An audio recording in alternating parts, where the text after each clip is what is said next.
இந்தியாவின் பெண் கோடீஸ்வரர்கள் பட்டியலில் HCL நிறுவனத்தின் தலைவர் ரோஷ்னி நாடார் மல்ஹோத்ரா முதலிடத்தை தக்க வைத்துள்ளார்.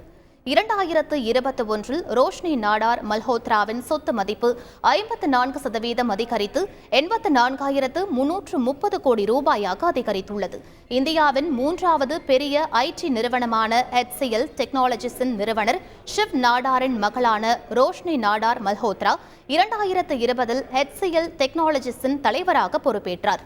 இரண்டாம் இடத்தில் இருந்த பயோகான் நிறுவனர் கிரண் மசும்தார் ஷாவின் சொத்து மதிப்பு 21% சரிந்து 29,030 கோடியாக சரிந்ததால் மூன்றாம் இடத்திற்கு தள்ளப்பட்டுள்ளார். நியாகா என்ற ஆன்லைன் வர்த்தக நிறுவனத்தின் நிறுவனர் ஃபல்குனி நய்யாரின் சொத்து மதிப்பு ஒரே ஆண்டில் 963% அதிகரித்து 57,520 கோடி ரூபாயாக அதிகரித்துள்ளதால் இரண்டாம் இடத்திற்கு முன்னேறியுள்ளார்.